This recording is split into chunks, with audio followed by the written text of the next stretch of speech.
Hello class, my name is Seth Schweitzer. I did my critical assignment utilizing the PRECEDE-PROCEED model on senior nursing students and their stress coping mechanisms.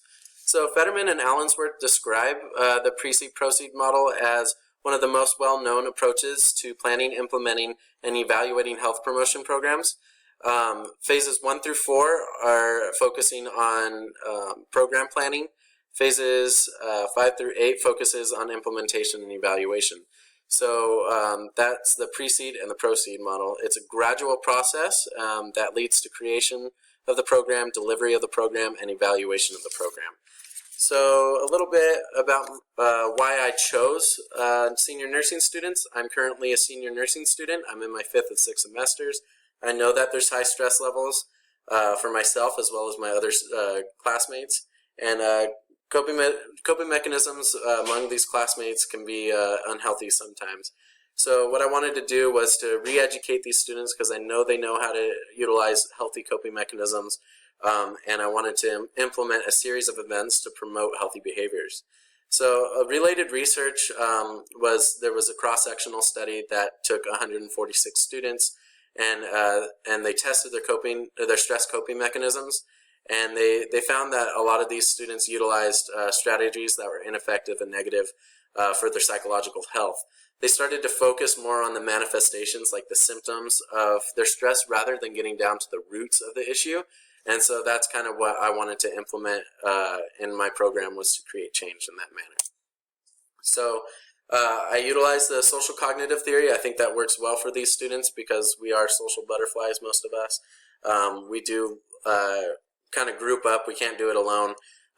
So according to Allensworth and Furtman, social cognitive theory is based on reciprocal determinism between behaviors, environment, and person. So how it relates to nursing students is I wanted to focus on social behaviors and implementing social change rather than focusing on the individual's desire to change. And for an example, if you have nursing students that go out on a weekly basis and partake of alcoholic beverages or what have you, instead of focusing on that and telling them that that's bad and why it's bad, focusing more on giving them an alternative that is healthy, like going on a hike or going on a day trip to the beach. So health disparities amongst nursing students. I found some research that talked about the minority population in nursing school, and this study identified stress factors as academic, outside surrounding factors, and professional integration, and then other. So it was consistent that there were barriers amongst these nursing students which lead to higher levels of stress in and out of school. So they're not only dealing with school. Demographics.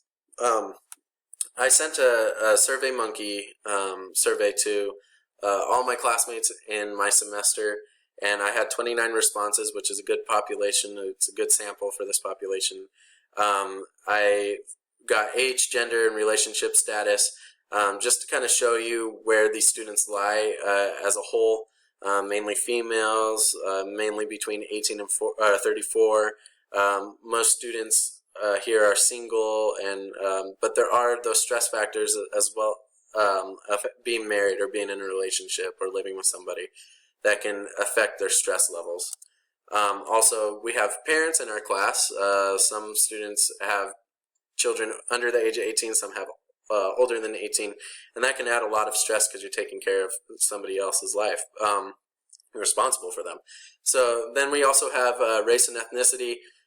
This is kind of just like that demographic to see minorities versus non.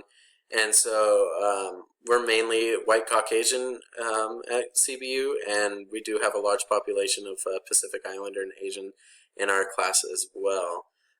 Further study, as I'll talk about later, could have made a correlation between the demographics and the stress coping mechanism, or the stressors rather, that are associated with their lives. So whether or not race and ethnicity or having a child is their number one stress factor. So phase 3 is predisposing, enabling, and reinforcing factors. So predisposing factors for the nursing students is a preconceived idea as to what is healthy, a healthy form of coping. They have negative views towards some strategies, like there could be some social stigmas about going to counseling center or something like that. But I know that they do have the knowledge of healthy alternatives, and some they just disregard them altogether. We have enabling factors, and those are, these students do have resources available to them. These students are in the healthcare field, so they do know what stress can do to their bodies, that it's not good for cardiovascular health, and it's not good for your metabolism, etc. So these students are educated. And then reinforcing factors, we have healthy stress coping mechanisms, could be healthier for the mind, body, and soul. So these are things that reinforce, like if you make that positive change, these things reinforce that positive behavior. So, better test grades because you're not stressed out. You have desired outcomes. So if you wanted a certain grade on a project, and setting aside time for work and time for play. So it's good to compartmentalize those things and not get overly stressed out about work, school, etc. So compartmentalize it. So we have, this was also a part of my survey, so this is my needs assessment right here. Do you consider yourself to be stressed? Surprisingly, I thought that all students would say yes, but we had 5 that said no. And that kind of shows that some people might be using some healthy coping mechanisms that are helping them work through their stress. So this is the top 3 stressors. I asked them to write down. This is the qualitative part. So they wrote down what their top stressors were. Before that was quantitative, the numbers and everything. So this is I grouped it together, and I had their number 1 stressors, second stressors, and third stressors. So my hypothesis would be that school would be the number 1 stressor, which it was. 21 students said that it was their first stressor, and then 12 students said it was their second stressor, and then 8 said it was their third highest stressor. So we also had work and finances and family, but as you can see in this graph, that school is the number 1 stressor, and it affects us all. So I asked them if they consider their coping mechanisms to be healthy. 12 of the 29 said yes, 2 said no, and then some students, which made sense, some students said, 14 of them said that some are, and so they're utilizing both healthy and unhealthy. They probably run and go to the gym, but they still use alcohol or smoke. So yeah, and then there was one that said not sure. So goal 1, so this is my phase 4, and this is where I got to write goals. Basically, I listened to the students' needs. They wrote down in that SurveyMonkey kind of some resources that they wish they had. So I did take that to heart, and I developed these goals based on that. So number 1 is to gauge stress levels of coping mechanisms at CBU for the senior nursing students, implementing education, healthier stress relief mechanisms, as well as identifying resources available. So for my first goal, I want to have a seminar where I have the counseling center come, the rec center, the CBU Academic Success Center, and I want them to come and kind of be a panel and educate the students on healthy coping mechanisms. So by doing this, the impact objective, I will have 75% of nursing students identify that they have implemented healthy coping mechanisms or coping behaviors to reduce stress in their daily life. I have my outcome objective is by the end of 2017, nursing students will report stress reduction of at least 50% by implementing healthier coping mechanisms and eliminating the unhealthy ones. Goal 2 was to incorporate and educate families and loved ones on stresses of everyday life of the nursing student. So basically what I did for this one is my objective, my process objective is in October.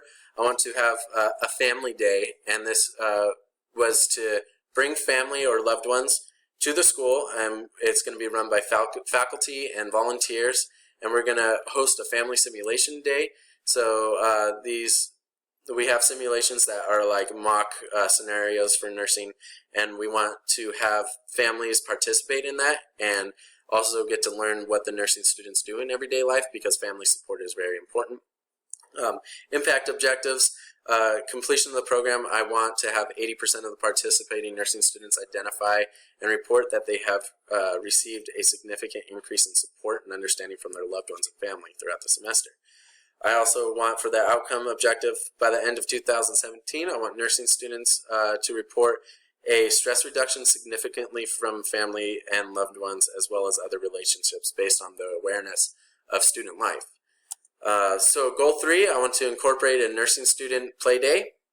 This day is full of physical activity, mental, and spiritual activities. So my process objective is based on stress needs performed by this population, performed for this population. In November, I want to have senior nursing students have a play day.